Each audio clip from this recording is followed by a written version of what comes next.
ഇനി എന്തോ 2 ബൂത്ത് UDFന്റെ സ്ഥാനാർത്ഥി ശ്രീ ആര്യാടൻ ഷൗക്കത്തിന് ആദ്യമായി എല്ലാവിധ വിജയാശംസകളും അർപ്പിക്കുകയാണ്. രണ്ടാമത്തെ കാര്യം, ശ്രീ പിണറായി വിജയൻ മനസ്സിലാക്കേണ്ട ചില കാര്യങ്ങളുണ്ട്. കഴിഞ്ഞ നടന്ന എല്ലാ ഉപതെരഞ്ഞെടുപ്പുകളും, എന്തിനേറെ പറയുന്നു പാർലമെന്റ് തെരഞ്ഞെടുപ്പ് പോലും, കേരളത്തിലെ വർഗീയത വിറ്റുകൊണ്ട് 2 മാസമായിരിക്കും SNDPയുടെ സംസ്ഥാന ജനറൽ സെക്രട്ടറിയെ പെട്ടെന്ന് അദ്ദേഹം നെൽമൂരിലേക്ക് പറഞ്ഞേക്കുന്നു. ഒരിക്കലും അദ്ദേഹം പറയാൻ പാടില്ലാത്ത വലിയ വർഗീയ പരാമർശം അദ്ദേഹം നടത്തുന്നു. ഈ ജില്ലയിൽ ഇവിടുത്തെ ഹൈന്ദവ സമുദായം ഒരിക്കലും അംഗീകരിക്കാത്ത സ്റ്റേറ്റ്മെന്റ് അദ്ദേഹം നടത്തി മണിക്കൂറുകൾ കഴിഞ്ഞപ്പോൾ തന്നെ മലപ്പുറം ജില്ലയിലെ ഉത്തരവാദിത്തപ്പെട്ട ഹൈന്ദവ നേതാക്കളും ഹൈന്ദവ വിശ്വാസികളും തന്നെ അതിനെ എതിർക്കുന്നു. അപ്പോൾ അവസാനമായി കഴിച്ച ട്രംപ് കാർഡ്, അത്രയും കൃത്യമായ വർഗീയത പറഞ്ഞ ആ വ്യക്തിയെ 3 ദിവസം കഴിയുമ്പോൾ അദ്ദേഹം പോയി കണ്ട് സ്വീകരിക്കുന്നു. അപ്പോ എങ്ങനെയൊക്കെ വർഗീയത പറഞ്ഞുകൊണ്ട് വോട്ട് വാങ്ങാം, അതിനെന്ത് മാർഗം? കാരണം രാഷ്ട്രീയം അവിടെ കയ്യിൽ നിന്ന് പോയി. തൊഴിലാളികൾ ഒന്നും ഉണ്ടാക്കാൻ പറയുന്നു, എനിക്ക് ശബ്ദമിടാൻ വയ്യ, അതുകൊണ്ടാ. തൊഴിലാളികൾ അവരുടെ എന്താ പറയാ പക്ഷത്തു നിന്ന് കൈവിട്ടുപോയി. പാർട്ടി സഖാക്കൾ അവരെ കൈവിട്ടുപോയി. വീണ്ടും അധികാരത്തിൽ വരാൻ ഏതെങ്കിലും ഒരു നിലക്ക് കേരളത്തിലെ ഒരു കലാപഭൂമിയാക്കി RSSുമായി ചേർന്ന് കേന്ദ്ര ഗവൺമെന്റുമായി ചേർന്ന് ഒരുപാട് ഗെയിമുകൾ ഇവിടെ കളിച്ചു. അതിന്റെ ഭാഗമാണ് അജിത് കുമാറും സുജിത് ദാസും ഒക്കെ. എല്ലാത്തിലും പരാജയപ്പെട്ടു. കേരളത്തിലെ മതേതര നിലപാടിനെ, നിലമ്പൂരിന്റെ മതേതര നിലപാടിനെ മറികടക്കാനുള്ള അദ്ദേഹത്തിന്റെ എല്ലാ ശ്രമങ്ങളും പരാജയപ്പെട്ടിരിക്കുകയാണ്.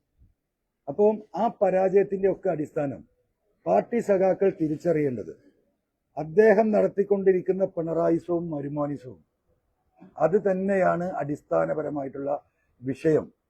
ഞാൻ പിടിച്ച വോട്ടുകൾ പരിശോധിച്ചാൽ അത് കൃത്യമാണ്. CPMന് പിടിക്കാൻ പറ്റിയ വോട്ട് ഈ പറയുന്ന 65,000 വോട്ടിനടുത്താണ്. 82,000 വോട്ടുണ്ട് ഞാൻ മത്സരിക്കുമ്പോൾ. ആ 15,000 വോട്ട് പോയി. ഈ തെരഞ്ഞെടുപ്പിൽ ഏറ്റവും സങ്കടകരം എന്താണെന്നറിയോ? ഞാൻ ഇന്നലെ പറഞ്ഞ ക്രോസ് വോട്ട്. യഥാർത്ഥത്തിൽ ആ 10,000 വോട്ട് കൂടി തിരിച്ചിങ്ങോട്ട് വന്നാൽ ഞാൻ പറഞ്ഞതുപോലെ സ്വരാജ് തോറ്റമ്പിക്കിടക്കാണ്. ആ വോട്ട് ചെയ്ത വ്യക്തികൾ ചെയ്ത ആ പ്രവൃത്തി എന്തുമാത്രം പിണറായിസത്തെ സഹായിക്കുന്നത്. എനിക്ക് വേണ്ട, ഈ ഷൗക്കത്തിന് പോയാലും സത്യത്തിൽ ആന്റി പിണറായി വോട്ട് 10,000 വോട്ട് ആ പെട്ടിയിലേക്ക് വീണിരിക്കുകയാണ്. എന്ന് പറഞ്ഞാൽ 50,000 ചില്ലാനമാണ് ഈ പറയുന്ന സ്വരാജ് മുഖ്യമന്ത്രി ഈ എന്താ പറയുക വർഗീയത മുഴുവൻ നടത്തിയിട്ട് നിലമ്പൂരിൽ നേടാൻ കഴിഞ്ഞത്. പരിപൂർണമായ ജനങ്ങൾ തിരസ്കരിച്ചൊരു മുഖ്യമന്ത്രിയാണ്. ഇപ്പൊ സ്ഥാനാർത്ഥി പറയുന്നത് കേട്ടു, സ്വരാജ് പറയുന്നത് കേട്ടു. അദ്ദേഹം മുമ്പ് പറഞ്ഞാൽ എന്തായിരുന്നു?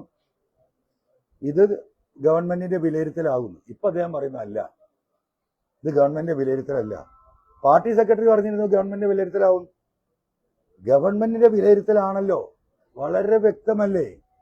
ഇവിടെ ഈ ഗവൺമെന്റിനെതിരെ, പിണറായിസത്തിനെതിരെ, മരുമോനിസത്തിനെതിരെ കേരളത്തിലെ ജനം അതിശക്തമായ വോട്ട് ചെയ്യാൻ വേണ്ടിയിട്ടുള്ള എന്താ പറയാ വലിയ പരിശ്രമം നടത്തിക്കൊണ്ടിരിക്കുകയാണ്. അതിന് വഴിയൊരുക്കണം എന്നാണ് ഞാൻ പറഞ്ഞിരുന്നത്. ഞാൻ ഇപ്പോഴും വാർത്തയിൽ പറഞ്ഞുകൊണ്ടിരിക്കുന്നത് ഞാൻ വെല്ലുവിളിച്ചത് കൊണ്ടാണ് എന്നെ കൂടെ കൂട്ടാതെ. ഞാൻ എവിടെ വെല്ലുവിളിച്ചത്? കഴിഞ്ഞ മാസം 2-ാം തീയതി കോഴിക്കോട് ചേർന്ന UDF യോഗത്തിൽ അന്നത്തെ UDF കൺവീനർ ആയിരുന്ന ശ്രീ MM ഹസൻ പത്രക്കാരെ വിളിച്ച് പറഞ്ഞതാണ്, PV അൻവറിനെയും ഗ്രൂപ്പിനെയും അസോസിയേറ്റ് മെമ്പറായിട്ട് കൂട്ടിച്ചേർത്ത് മുന്നോട്ട് പോകാൻ ഞങ്ങൾ തീരുമാനിച്ചിട്ടുണ്ട്. ആ വിഷയം ഈ പറയുന്ന UDF ചെയർമാൻ ശ്രീ VD സതീശനെ ഏൽപ്പിച്ചിട്ടുണ്ട്. 2 ദിവസത്തിൽ അദ്ദേഹവുമായി ഡിസ്കസ് ചെയ്ത് ഈ കാര്യങ്ങൾ തീരുമാനിച്ച് ഡിക്ലെയർ ചെയ്യുമെന്ന് പറഞ്ഞാണ്. UDF തീരുമാനമാണ്. അത് കഴിഞ്ഞ 1 മാസം പോയി, ഒരു തീരുമാനമില്ല. അതിന്റെ ഇടയ്ക്ക് ഞങ്ങൾ കണ്ട് സംസാരിച്ചു, 2 ദിവസം കൊണ്ട് പറയുന്നതാണ്, അതും ഉണ്ടായില്ല. പിന്നെ കാണുന്നത് ഇലക്ഷൻ പെട്ടെന്ന് പ്രഖ്യാപിക്കുന്നു. പ്രഖ്യാപിച്ച ഉടനെ അദ്ദേഹം ഷൗക്കത്തിന്റെ സ്ഥാനാർത്ഥിയായി പ്രഖ്യാപിക്കുന്നു. ഏറ്റവും ചുരുങ്ങിയത് ആ ഷൗക്കത്തിന്റെ സ്ഥാനാർത്ഥി ആയി പ്രഖ്യാപിക്കുമ്പോഴെങ്കിലും PV അൻവറിനെയും പാർട്ടിയെയും അസോസിയേറ്റ് മെമ്പറായി എടുത്തിരിക്കുന്നു എന്ന് പറയേണ്ട ധാർമ്മിക ഉത്തരവാദിത്തമല്ലേ? അതും കഴിഞ്ഞ് 1 ദിവസം കഴിഞ്ഞു. പിന്നെ ഞാൻ അങ്ങോട്ട് കയറി വരുമ്പോഴാണ് പത്രക്കാരെ നിങ്ങൾ ചോദിക്കുന്നത് സ്ഥാനാർത്ഥിയെ കുറിച്ച്. ഞാൻ പറഞ്ഞു പറ്റൂല എന്ന് പറഞ്ഞു. ഞാൻ ആ മുന്നണിയുടെ ഭാഗം ഒന്നുമല്ല.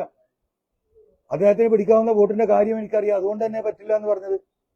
പിന്നെ സ്ഥാനാർത്ഥിയെ ഞാൻ പറ്റുമെന്ന് പറയണം, എന്നിട്ട് ഞാൻ വീണ്ടും റിക്വസ്റ്റ് കൊടുക്കണം. ആ റിക്വസ്റ്റ് കൊടുത്തിട്ട് അവർ ആലോചിക്കും. ഇതല്ലേ സ്ഥിതി. എന്നെ തെരഞ്ഞെടുപ്പിലേക്ക് പിടിച്ചു ഉന്തിയതല്ലേ.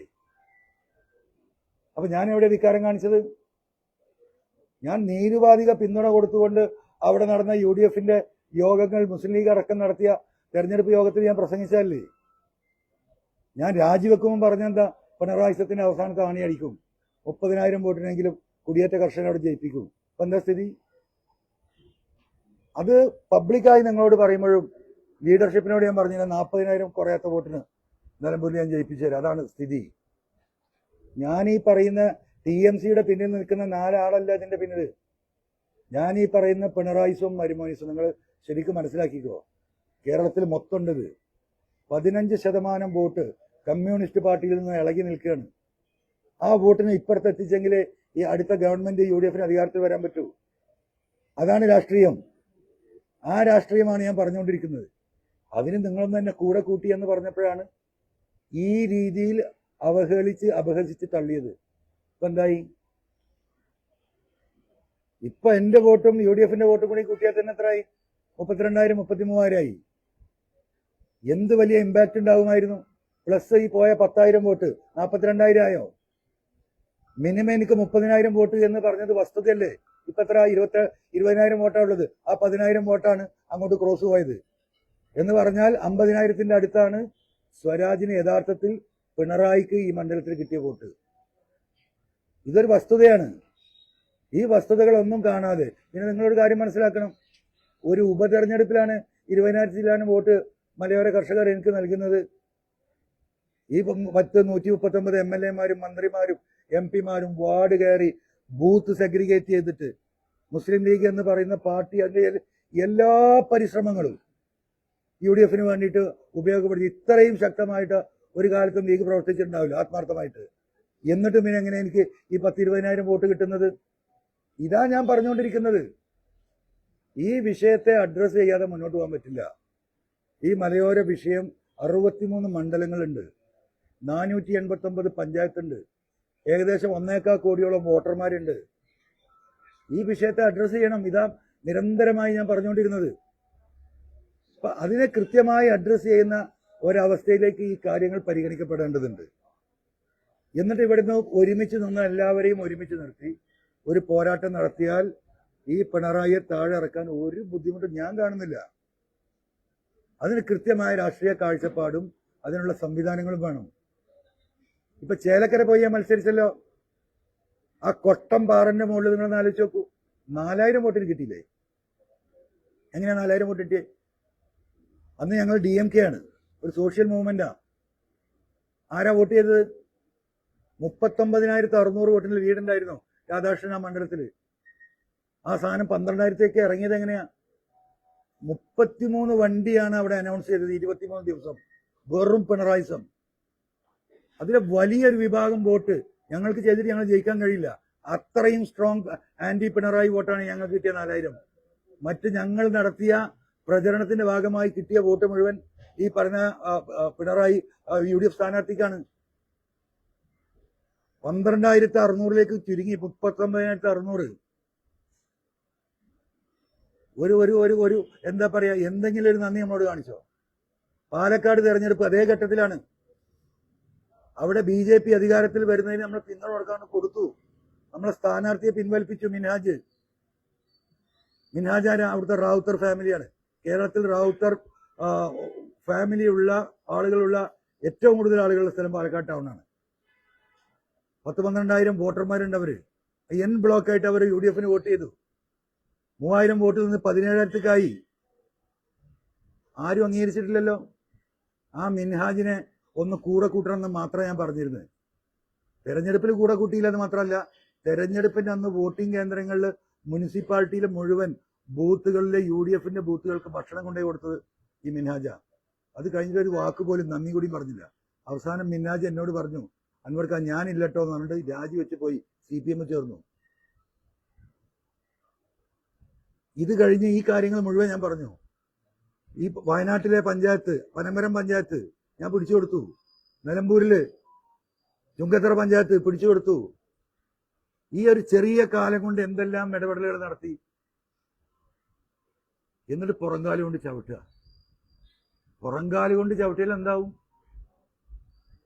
അത് തന്നെ അവിടെ സംഭവിച്ചത്. അപ്പം എനിക്ക് ഇനി പറയാനുള്ളത്, പിണറായിയെ താഴെ ഇറക്കണമെങ്കിൽ എല്ലാവരും ഒരുമിച്ച് നിൽക്കണം. ഈ 63 നിയോജക മണ്ഡലങ്ങളിൽ ഏകദേശം 22ഓളം മണ്ഡലങ്ങൾ 7000-നും 10,000-നും ഇടക്കാണ് CPM കഴിഞ്ഞ 3 ടേമായി വിജയിച്ച് നിൽക്കുകയാണ്. അത് സുന്ദരമായിട്ട് പരാജയപ്പെടുത്താൻ കഴിയും. അതിനു വേണ്ടിയിട്ടുള്ള പ്ലാൻ ചെയ്ത് വർക്ക് ചെയ്ത് ആളുകളെ ബോധവൽക്കരിച്ചത്. 103 കർഷക സംഘടനകളുണ്ട്. ആ 103 കർഷക സംഘടനകളെയും കോർഡിനേഷൻ ഉണ്ടാക്കിയിട്ട് 5 തവണ ഇടുക്കി പോയിട്ട് ഞാൻ ഈ സമ്മേളനത്തിന്.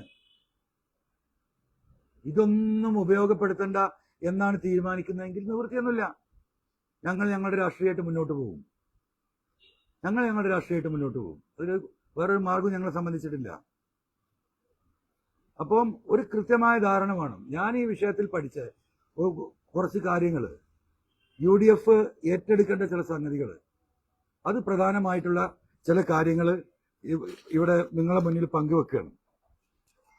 ഒന്നിപ്പോൾ ഞാൻ ആദ്യം പറഞ്ഞ മുഖ്യമന്ത്രി ഈ ധാർമ്മിക ഉത്തരവാദിത്വം ഏറ്റെടുത്ത് രാജിവെക്കണം. രണ്ടാമത്തെ വിഷയം ഈ വന്യജീവി വിഷയം തന്നെയാണ്. 3000 കോടി രൂപയുണ്ടെങ്കിൽ ഈ പ്രശ്നം തീർക്കാൻ പറ്റും. ജനങ്ങളെയും മൃഗങ്ങളെയും മലയോരം വേർതിരിക്കാൻ കഴിയും. 1000 കിലോമീറ്റർ ഫെൻസിങ് വേണം. 1 കിലോമീറ്ററിന് 3 കോടിയാകും ഇന്റർനാഷണൽ സ്റ്റാൻഡേർഡ് ചെയ്യാൻ. ഒരു പുലിയും ഒരു കടുവയും ഒരു ഈച്ചയും ആ കാട്ടിൽ നിന്ന് ഇങ്ങോട്ട് പുറത്തേക്ക് വരില്ല. ലോകത്തെ ഡെവലപ്ഡ് കൺട്രീസിൽ അമേരിക്ക ആയാലും കാനഡ ആയാലും ഏറ്റവും കൂടുതൽ കങ്കാരിയുള്ള ഓസ്ട്രേലിയയിലൊക്കെ ചെയ്ത് വിജയിച്ച ഒരു ഫെൻസിങ് സിസ്റ്റമാണിത്. അതിന് പണം മുടക്കണം. ഇവിടെ 1 കിലോമീറ്റർ സോളാർ വേലി ഇടാൻ 1.5 ലക്ഷം മുടക്കണത്. നോക്കിയാൽ കാണാത്ത കമ്പിയാണ് കെട്ടുന്നത്.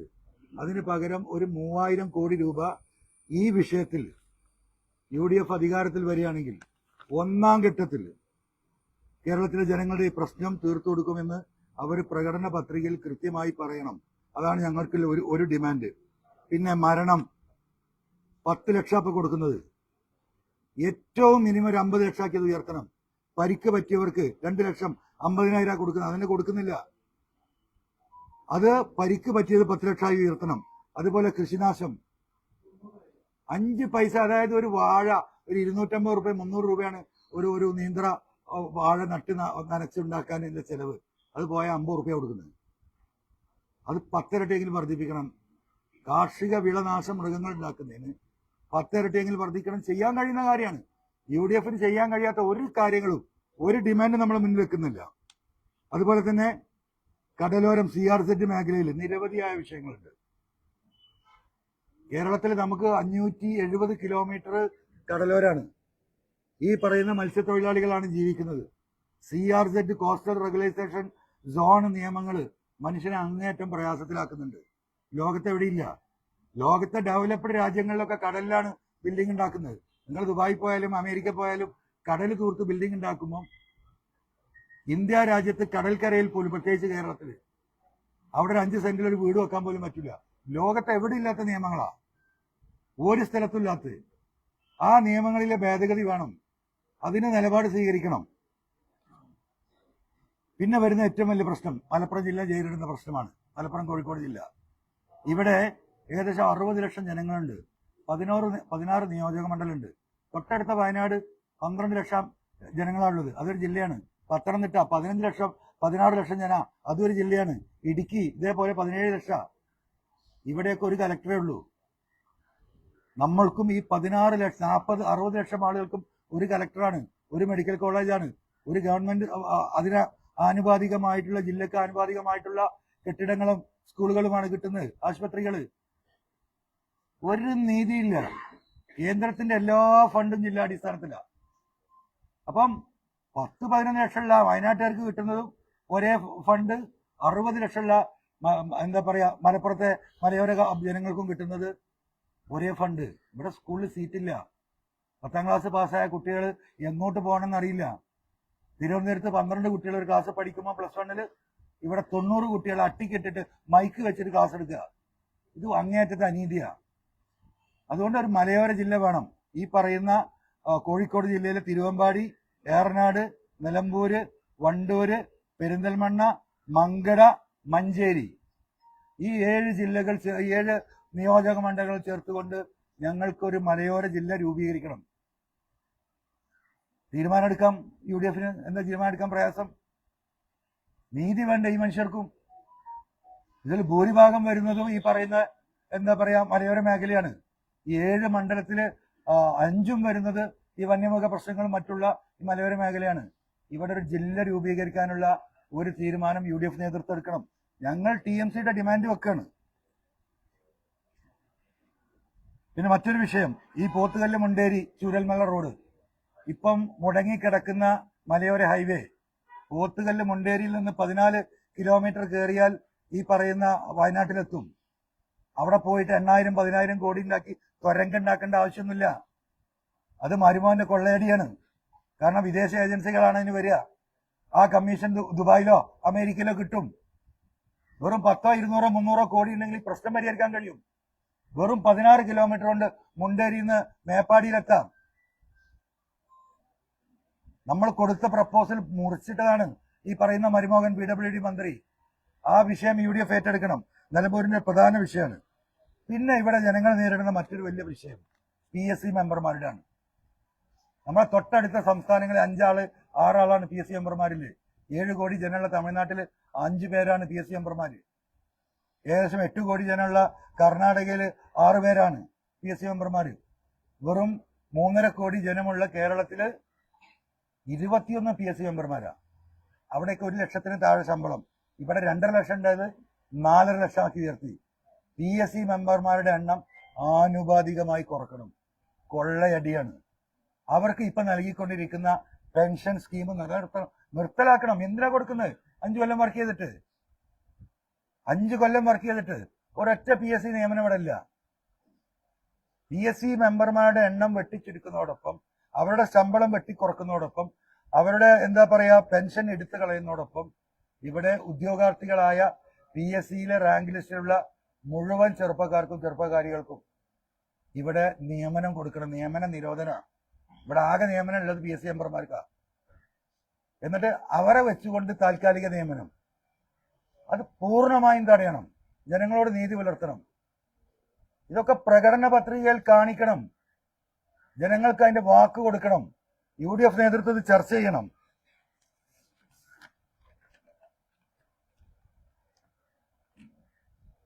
മൂന്നാമത്തെ കാര്യം ആശാവർക്കർമാരാണ്. ഇതിലെ പ്രധാനമായിട്ടുള്ള വിഷയം. 6 മാസമായി ഈ സഹോദരിമാർ ഈ നാട് തെണ്ടാണ്. 253 റുപ്യാണ് ഒരു ദിവസത്തെ ഹോണറേറിയം. അത് മാന്യമായി വർദ്ധിപ്പിച്ചു കൊടുക്കും. ഏതായാലും UDF മുമ്പ് തീരുമാനം എടുത്ത UDFന്റെ പഞ്ചായത്തുകളിലും ത്രിതല കോർപ്പറേഷനിലും മുനിസിപ്പാലിറ്റിയിലൊക്കെ അത് ഹോണറേറിയം വർദ്ധിപ്പിച്ചു കൊടുക്കാൻ തീരുമാനം എടുത്ത അത് മൈക്രോസ്കോപ്പ് വെച്ച് പിണറായി തടഞ്ഞു. ഈ തെരഞ്ഞെടുപ്പ് ഫലത്തിന്റെ അടിസ്ഥാനത്തിൽ നിങ്ങൾ പരിശോധിക്കുമ്പോൾ ഞാൻ മുമ്പേ പറഞ്ഞിട്ടുള്ള ഈ പറയുന്ന സഹോദരിമാരുടെ സമരം പിണറായിസത്തിന്റെ ആണിക്കല്ല് അറുക്കും ഞാൻ പറഞ്ഞതാ. ഈ ആന്റി പിണറായി വോട്ടിൽ പ്രധാന വോട്ട് സഖാക്കളുടെ ഈ പറയുന്ന ഈ ആശാ വർക്കർമാരുടെ ഉൾപ്പെടെ ഇവർ നടത്തിക്കൊണ്ടിരിക്കുന്ന എന്താ പറയാ അക്രമ സ്വഭാവം, അദാനിയെ കൂട്ടുപിടിച്ച് പാർട്ട്ണറാക്കുന്ന കമ്മ്യൂണിസ്റ്റ് പാർട്ടി തൊഴിലാളികളോട് നടത്തുന്ന ഈ നിലപാട് കേരളത്തിലെ ജനങ്ങൾ ഈ തെരഞ്ഞെടുപ്പിൽ വെറുതെ വിട്ടിട്ടില്ല. വരാൻ പോകുന്ന തെരഞ്ഞെടുപ്പിൽ വെറുതെ വിടാൻ പോകുന്നില്ല. അപ്പം ആശാ വർക്കർമാരുടെ ഹോണറേറിയം മാന്യമായ നിലയിൽ ഉയർത്തിക്കൊടുക്കാനുള്ള തീരുമാനം UDF എടുക്കണം. അത് ഈ പറയുന്ന എന്താ പറയാ പ്രകടന പത്രികയിൽ അവര് അത് ഉൾപ്പെടുത്തണം. ഈ രീതിയിൽ ഈ പറഞ്ഞ കാര്യങ്ങൾ UDF ഉൾപ്പെടുത്താൻ തയ്യാറായാൽ UDFുമായി സഹകരിച്ച് ഞങ്ങൾ മുന്നോട്ട് പോകും. അതിൽ ഏറ്റവും പ്രധാനമായ വിഷയം 3000 കോടി രൂപ ഈ മലയോര വിഷയം ഫെൻസിങ്ങിന് വേണ്ടിയിട്ട് ഒന്നാം ഘട്ടത്തിൽ ഈ സർക്കാർ 26-ൽ UDF സർക്കാർ അധികാരത്തിൽ വരികയാണെങ്കിൽ ആദ്യം എല്ലാ പണിയും നിർത്തിവെച്ചിട്ട് ചെയ്യേണ്ട കാര്യം അതാണ്. അത് പ്രകടന പത്രികയിൽ ഈ പറഞ്ഞ കാര്യങ്ങൾ ആക്കുകയാണെങ്കിൽ ഞങ്ങൾ പിന്തുണ കൊടുക്കും. അങ്ങനെ പിന്തുണ കൊടുക്കുകയാണെങ്കിൽ കേരളത്തിലെ ഈ 103 കർഷക സംഘടനകളെയും ഞങ്ങളുമായി സഹകരിക്കുന്ന മുഴുവൻ ആളുകളെയും ഒപ്പം നിർത്തിക്കൊണ്ട് ഈ പിണറായിസം എന്താ പറയാ ഒരു 30 സീറ്റിലേക്ക് ഈ പറയുന്ന പിണറായിസത്തെ എത്തിക്കാൻ കേരളത്തിൽ നിന്ന് സാധിക്കും. ആ വോട്ട് ഇങ്ങനെ നോക്കിയാൽ കാണാം. ആ വർക്ക് നടത്താൻ അതിന് മുന്നിൽ ഞങ്ങൾ ഉണ്ടാവും. അതിനൊരു തർക്കമില്ല.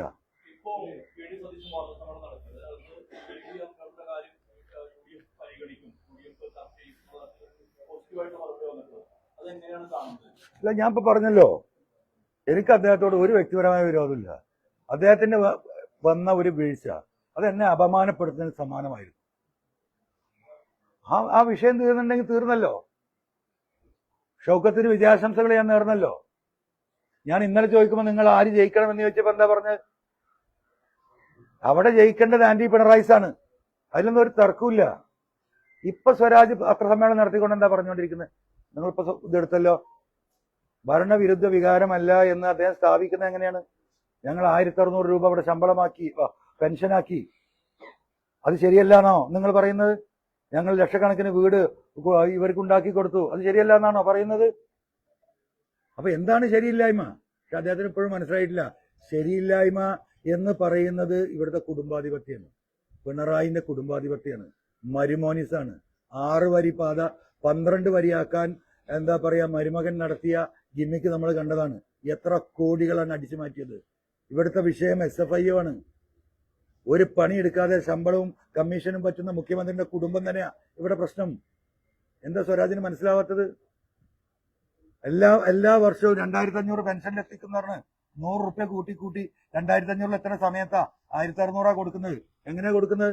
2 റുപ്യ ഈ ഇരിക്കുന്ന എന്റെയും നിങ്ങളുടെയും ഇവിടുത്തെ ഓട്ടോറിക്ഷ തൊഴിലാളികളെയും ഇവിടുത്തെ ചുമട്ട തൊഴിലാളിയുടെ ബൈക്കിലും അടിക്കുന്ന പെട്രോളിന് 2 രൂപ അടിച്ചു മാറ്റുന്നുണ്ട്. ആ പൈസ പോലും ഇവിടെ കൊടുക്കുന്നില്ല പെൻഷൻ. ഈ പാവപ്പെട്ട മനുഷ്യന്റെ ഈ പറയുന്ന എല്ലാ നികുതികളും വർദ്ധിപ്പിച്ച് അതും അടിച്ചു മാറ്റിയാണ്. അത് അടിച്ചു മാറ്റിയിട്ടാണ് ഈ പെൻഷൻ കൊടുക്കുന്നത്. അതെങ്കിലും മര്യാദയ്ക്ക് കൊടുക്കണ്ടേ? ഇതിലും വലിയ കുടുംബഞ്ചന എന്താ പിണറായി ചെയ്യുന്നത്? അപ്പൊ ഇവിടുത്തെ പിണറായിസമാണ് ഇവിടുത്തെ വിഷയം, മരുമോനിസമാണ് ഈ വിഷയം. അത് ഇനിയും സ്വരാജിന് മനസ്സിലായിട്ടില്ലെങ്കിൽ ഇപ്പൊ എന്താ പറയാ, പശ്ചിമബംഗാളിലൊക്കെ നടന്നില്ലേ, ടാറ്റനെയും ബിർളനെയും അദാനിയും ഞങ്ങളുടെ പാർട്ട്ണർമാരാ എന്ന് അവിടെ പോയി പറഞ്ഞതാണ്. അവിടെ ടാറ്റയ്ക്ക് ഭൂമി ഉണ്ടാക്കി കൊടുത്ത 10,000 ഏക്കർ ഭൂമി, ഹെക്ടർ ഭൂമി പാവപ്പെട്ട കർഷകരെ അടിച്ചോടിച്ചിട്ട് കൊടുക്കാൻ അന്ന് കമ്മ്യൂണിസ്റ്റ് പാർട്ടി എടുത്ത തീരുമാനം തന്നെയാണ്. ഒരു ചുവന്ന കൊടിയാണെങ്കിൽ പശ്ചിമബംഗാളില് റെയിൽവേ സ്റ്റേഷനിൽ പോകേണ്ട ഗതികേട് ഉണ്ടാക്കിയത്. ആ ഗതികേട് ഇവിടെ ഉണ്ടാക്കിക്കൊണ്ടിരിക്കുകയാണ് ആര്? പിണറായി വിജയൻ. അതിന് സല്യൂട്ട് അടിച്ച് നടക്കുന്നവരാണ് ഈ പിണറായിസത്തിന്റെ വക്താക്കള്.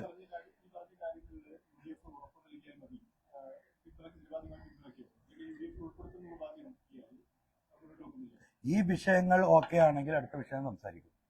അപ്പോഴല്ല അടുത്ത വിഷയം സംസാരിക്കേണ്ടത്. ഒരു മടിയില്ല. എന്താ മടി? ഒരു മടിയില്ല. രാഷ്ട്രീയത്തിൽ അങ്ങനെ മടിക്കേണ്ട കാര്യം? ഞാൻ പറയുന്നത് വസ്തുതാപരമാണ് എന്ന് കേരളത്തിലെ 3.5 കോടി ജനങ്ങളെ ബോധ്യപ്പെടുത്തി കൊടുക്കാൻ ഈ തെരഞ്ഞെടുപ്പ് എനിക്ക് സാധിച്ചിട്ടുണ്ട്. അത് മനസ്സിലാക്കാൻ ശേഷിയുള്ള ഉത്തരവാദിത്തപ്പെട്ട നേതാക്കന്മാര് UDFന്റെ നേതൃത്വത്തിലുണ്ട്. രാഷ്ട്രീയം എന്ന് പറയുന്നത് എന്താ പറയാ ഒരു നിമിഷം കൊണ്ട് അവസാനിക്കുന്നതല്ല. ഇതൊക്കെ എല്ലാവരും ഒരേ പോരാട്ടത്തിന്റെ ഭാഗമാണ്. അദ്ദേഹം ഈ പോരാട്ടത്തിന്റെ ഭാഗമാണ്, ഞങ്ങളും ഈ പോരാട്ടത്തിന്റെ ഭാഗമാണ്. ഇനിയും ഈ പോരാട്ടത്തിന്റെ ഭാഗമാകാൻ നിൽക്കുന്ന ലക്ഷക്കണക്കിന് കർഷകരുണ്ട്. അവർക്ക് ആശ്വാസം കൊടുക്കണം, അവർക്ക് ഉറപ്പ് കൊടുക്കണം.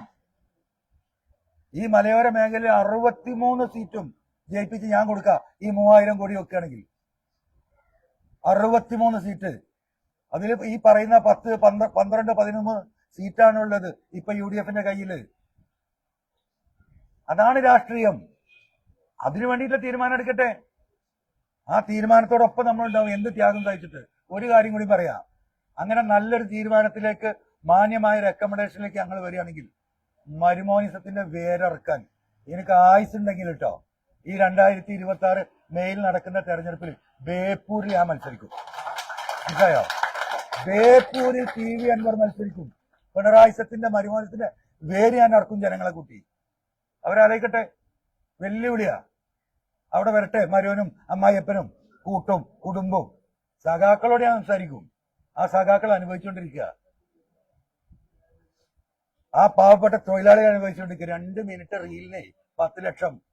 ബേപ്പൂർ ഫെസ്റ്റ് അങ്ങനത്തെ 4 എണ്ണം 49,60,000 റുപ്യ പോക്കറ്റ് വിഷും.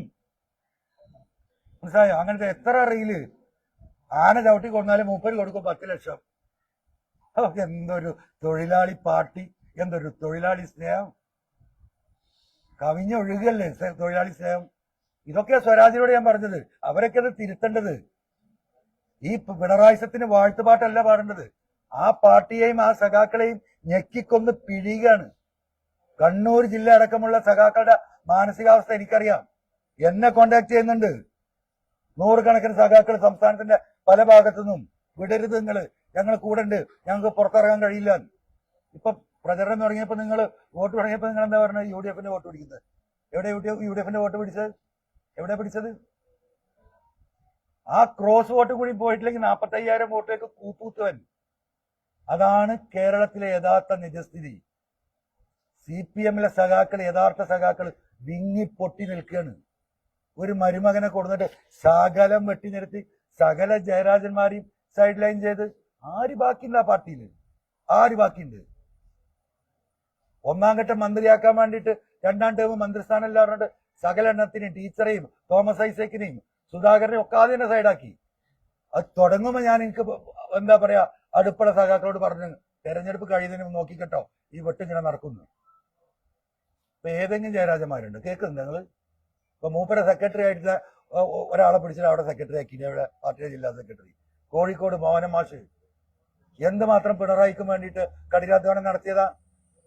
ആദ്യം അളമരം കരീം സഖാവിനെ കൂട്ടം പിടിച്ചിട്ട് ഇയാളെ മോഹൻ മാഷെ കൂട്ടുപിടിച്ച് കരീമൻ സഖാവിനെ സൈഡാക്കി. അത് കഴിഞ്ഞ് പുള്ളിനെ വലിച്ചു പുറത്തിട്ടു. പിന്നെ അവിടെ ഉണ്ടായിരുന്ന ഒരു ജനകീയ നേതാവ് പ്രദീപ് കുമാറാണ്, പഴയ MLA. മൂപ്പർക്ക് പ്യൂണിന്റെ പണി കൊടുത്തിട്ട് അപ്പോടെ മുഖ്യമന്ത്രിയുടെ സെക്രട്ടറി പറഞ്ഞു ജില്ല ക്ലീൻ. ഇനിയിപ്പോ കോർപ്പറേഷൻ തെരഞ്ഞെടുപ്പ് വരിക, മരുമോൻ വിചാരിച്ചത് സ്ഥാനാർത്ഥിയേ ഉള്ളൂ. നിയമസഭ വരിക, മരുമോൻ വിചാരിച്ചാല് എന്താ പറയാ കോഴിക്കോട് തൊട്ട് കാസർഗോഡ് വരെ സ്ഥാനാർത്ഥികളാവുള്ളൂ. ഇനി എവിടെ വെട്ടി നിരത്താൻ ബാക്കി? ഇത് സഖാക്കൾ കിടന്ന് ശ്വാസം വിട്ടില്ലേ? ഇപ്പോ ഈ ഒരു ഘട്ടത്തിൽ പാർട്ടി സെക്രട്ടറി അടക്കം അദ്ദേഹത്തിന് നട്ടല്ലെന്നെങ്കിൽ പറയണം. അദ്ദേഹം പറഞ്ഞാണല്ലോ മണ്ഡലത്തിൽ വന്നിട്ട് ഇത് ഗവൺമെന്റിന് വിലയിരുത്തലാകും. വിലയിരുത്തിയല്ലേ ജനം. മുഖ്യമന്ത്രിയോട് മാറാൻ പറയല്ലേ ശേഷിയുണ്ടോ ഈ പാർട്ടിക്ക്? ധൈര്യം ഉണ്ടോ ഗോവിന്ദ മാഷക്ക്? ഉണ്ടോ? ഒരാള് പറയോ? പോളിറ്റ് ബ്യൂറോ പറയോ? എന്തിനേറെ പറയുന്നു മനുഷ്യന്മാരെ? പ്രിയപ്പെട്ട സഖാക്കളെ, ഒരു പാർട്ടിയുടെ ഒരു AKG സെന്റർ ഒരു സംസ്ഥാനത്തിന്റെ ആകെ ഭരണവും ശക്തിയില്ല സ്റ്റേറ്റില് വലിയൊരു കെട്ടിടം ഉണ്ടാക്കിയിട്ട് അത് ഉദ്ഘാടനം ചെയ്യുമ്പോൾ പാർട്ടിയുടെ അഖിലേന്ത്യാ സെക്രട്ടറിയാണ് CPM-ന്റെ എല്ലാം അവസാനത്തെ വാക്ക്. ആ മനുഷ്യനൊരു ബാഗ് ഇട്ടിട്ട് ആ സഖാക്കളെ കൂടെ ഇങ്ങനെ നിൽക്കുമോ? അമ്മോശാക്ക പോയിട്ട് വിളക്ക് കത്തിച്ച് ഉദ്ഘാടനം ചെയ്യുക. മനസ്സിലായോ? എങ്ങനെ സഹിക്കും സഖാക്കള്? അപ്പൊ ഇയാൾക്ക് ഇതൊന്നും ബാധകല്ലേ? ഈ പാർട്ടിയിലെ ഒരു നിയമം ഇയാൾക്ക് ബാധകല്ലേ? ഇതാണ് പിണറായിസം, അതാണ് മരുമോനിസം, അതാണ് കമ്മ്യൂണിസ്റ്റ് പാർട്ടിയെ സ്നേഹിക്കുന്ന, തൊഴിലാളികളെ സ്നേഹിക്കുന്ന സഖാക്കളുടെ ഉള്ളു കത്തി ഞെരിങ്ങാണ്. ഒരൊറ്റ ആള് മുണ്ടി നോക്കട്ടെ പിണറായി മാറണമെന്നിപ്പം. കേരളത്തിലെ മുഴുവൻ കവലകളിലും CPM പ്രകടനം നടത്തും. പാർട്ടി സെക്രട്ടറി എന്ന് പറയാൻ ധൈര്യം കാണിച്ചാൽ മതി. പാവപ്പെട്ട സഖാക്കള്, ഈ തൊഴിലാളികള്, ഈ തൊഴിലുറപ്പുകാര്, ഈ ചുമട്ടുകാര്, ഈ വണ്ടി ഓടിക്കുന്ന സഖാക്കള്, CIT-കാര് കേരളം മുഴുവൻ വെളിയിലിറങ്ങും മുഖ്യമന്ത്രി മാറണം എന്ന് പറഞ്ഞിട്ട്. അറിയോ നിങ്ങള്? അതിനൊന്ന് പറയാനുള്ള ത്രാണി വേണം. ഹലോ മുഖ്യമന്ത്രി, അത്രയൊക്കെ ആയി, ഇനി നിങ്ങൾ വെച്ച് ഈ വണ്ടി ഉന്താൻ കഴിയില്ല, ഞങ്ങളെ കാര്യം പാർട്ടിന്റെ കാര്യം പോക്കാൻ ദയവായി നിങ്ങളൊന്ന് മാറി നിൽക്കണം. അയാൾ എന്തായാലും സ്വയം മാറാൻ തയ്യാറില്ല. അത് പറയാൻ ഈ പാർട്ടിക്ക് ത്രാണിയില്ലോ? പോളിറ്റ് ബ്യൂറോ മെമ്പർമാർ പറയോ? ബേബി പറയോ? അഖിലേന്ത്യാ സഖാവ് ബേബി പറയോ? ആരാ പറയാ? ഇനി ജനം പറയാൻ പോകട്ടെ മക്കളെ, പ്രിയപ്പെട്ട സഖാക്കളെ. 2026 ജനം പറയാൻ പോവാണ്. അതിന്റെ മുമ്പ് നിങ്ങൾ പറഞ്ഞാൽ ആ പാർട്ടിയും സഖാക്കളും ഇവിടെ നിലനിൽക്കും. അല്ലെങ്കിൽ ഇതന്നെ വാട്ടർലൂ ആണ്, വാട്ടർലൂ. അതാ കേരളത്തിൽ സംഭവിക്കാൻ പോകുന്നത്. ഇതിങ്ങനെ അഗ്നിപർവ്വതമായി നിൽക്കുകയാണ് കേരളം. ഈ കുടുംബാധിപത്യ, സ്വേച്ഛാധിപത്യ, ഏകാധിപതിയുടെ കീഴില്. അത്രേ എനിക്ക് ഈ വിഷയത്തിൽ പറയാനുള്ളൂ. ഒരൊറ്റ വാക്ക് കൂടി, വോട്ട് ചെയ്ത് സഹായിച്ച മുഴുവൻ ജനങ്ങൾക്കും, പിന്തുണ നൽകിയ കേരളത്തിന്റെ വിവിധ ഭാഗങ്ങളിലുള്ള മനുഷ്യ സ്നേഹികളായ മുഴുവൻ മനുഷ്യർക്കും, പത്രമാധ്യമ പ്രവർത്തകർക്ക്, തൊഴിലാളികൾക്ക്, പ്രവാസികൾക്ക്, ഇനി വേണ്ട മനുഷ്യരായി ജീവിച്ച സകലമാന മനുഷ്യർക്കും ഹൃദയത്തിന്റെ ഭാഷയിൽ നന്ദിയും സ്നേഹവും അർപ്പിക്കുന്നതോടൊപ്പം ജനങ്ങൾക്ക് വേണ്ടിയുള്ള ഈ പോരാട്ടം ജനങ്ങളെ അണിനിർത്തിക്കൊണ്ട് മുന്നോട്ട് പോകും. നിങ്ങൾ എന്നിൽ അർപ്പിച്ച വിശ്വാസം ഈ ഭൂമിയിൽ മരിച്ച വീഴുന്നവരെ ഒരുത്തന്റെയും കാല് പിടിക്കാതെ ആരെയോടും എന്താ പറയാ ഉപഹാരം തേടാതെ ജനങ്ങൾക്ക് വേണ്ടി ജീവിതം ഒഴിഞ്ഞു വെക്കാൻ PV അൻവർ ഉണ്ടാകുമെന്ന് സർവശക്തന്റെ മുമ്പിൽ വാക്ക് നൽകിക്കൊണ്ട് ഞാൻ അവസാനിപ്പിക്കുന്നു. നന്ദി, നമസ്കാരം.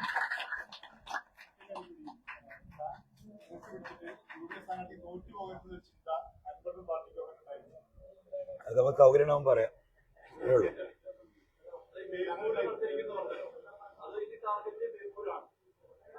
അല്ല, അത് അങ്ങനെ ഒരു തീരുമാനം ഉണ്ടാവണമെങ്കിൽ അവിടെ ഉണ്ടാവും. ഈ പറഞ്ഞ കാര്യങ്ങളിലൊക്കെ തയ്യാറാണെങ്കിൽ. കാരണം പിണറായിസം ഇവിടെ അവസാനിക്കാൻ പോവാണ്. പിന്നെ ഇവിടെ വളരാൻ പോകുന്ന മരുമാനിസാണ്. അത് അതിലും അപകടമാണ്. ആ മരുമാനസത്തിന്റെ അടിവേര് വെട്ടാൻ ഈ പറഞ്ഞ രീതിയിൽ ഈ മനുഷ്യരെ കണക്കിലെടുത്ത്, മലയോര കർഷകരെ കണക്കിലെടുത്ത്, ഈ മലപ്പുറം ജില്ലയുടെ ഈ പറഞ്ഞ പോലെ കോഴിക്കോട് ജില്ലയും മലപ്പുറം ജില്ലയും ചേർത്ത് ഈ പറയുന്ന എന്താ പറയാ മലയോര മേഖലക്ക് ഒരു മലയോര ജില്ല രൂപീകരിച്ച് മലപ്പുറം ജില്ലയിലെ ജനങ്ങളോടും മലയോര കർഷകരോടും നീതി പുലർത്താനൊക്കെ തയ്യാറാകും. ഒരു ബുദ്ധിമുട്ടുള്ള കാര്യമല്ല. ഒരു മുന്നണിക്കെടുക്കാവുന്ന തീരുമാനമുള്ളൂ. PSC മെമ്പർമാരുടെ കാര്യം 21-ൽ 5 ആക്കണം. ശമ്പളം വെട്ടിക്കൊടുക്കണം. ഇവർക്ക് എന്തിനാ പെൻഷൻ കൊടുക്കുന്നത്? എന്തിനു കൊടുക്കുന്നത്? 5 കൊല്ലത്തെ സേവനത്തിന് ജീവിതകാലം മുഴുവൻ പെൻഷൻ. എത്ര കോടി ഉറുപ്പിക ഒരുത്തിന് കൊടുക്കുന്നത്? എന്താ അവന്റെ സേവനം? 4 ആളെ സെലക്ട് ചെയ്യുന്ന ഇന്റർവ്യൂവിന്റെ പണിയാ PSC മെമ്പർ പറഞ്ഞാൽ. നിങ്ങളെ കടയ്ക്ക് 2 ആളെ എടുക്കുമ്പോൾ നിങ്ങളൊന്ന് അങ്ങോട്ടും ഇങ്ങോട്ടും ക്വസ്റ്റ്യൻ ചെയ്യൂ. നീ എന്താ പഠിച്ചാൽ സർട്ടിഫിക്കറ്റ് എടുക്ക്. ഇതാ പണി. ഇതല്ലേ പണി? ഇതിനെന്തിനാ 21 ആള്? എന്തിനാ 4 ലക്ഷം ശമ്പളം? എന്തിനാ അവർക്ക് പെൻഷൻ? ഇതൊക്കെ അങ്ങേയറ്റത്തെ അനീതിയല്ലേ? ഈ പാവപ്പെട്ട മനുഷ്യനെ കൊള്ളയടിച്ചിട്ട് ഈ നികുതി വാങ്ങിയിട്ട് അത്രേ പറഞ്ഞിട്ടുള്ളൂ. അക്രമമായിട്ട് ഒന്നും പറഞ്ഞിട്ടില്ല. ഈ പറഞ്ഞ കാര്യങ്ങൾ എന്തെങ്കിലും അനീതി ഉണ്ടെങ്കിൽ അവർ പറയട്ടെ. ഒരു മാറ്റം ഉണ്ടാക്കണം UDF. കേരളത്തിലെ ജനത, യുവത അത് ആഗ്രഹിക്കുന്നുണ്ട്. ആ മാറ്റം കണ്ടുകൊണ്ട് ഉള്ള ഒരു പ്രപ്പോസൽ, നല്ല കൃത്യമായ എന്താ പറയാ ഒരു പ്രപ്പോസൽ വെച്ച് കഴിഞ്ഞാൽ ജനം കൂടെ നിൽക്കും. അത്രേ പറഞ്ഞിട്ടുള്ളൂ. ഓക്കെ.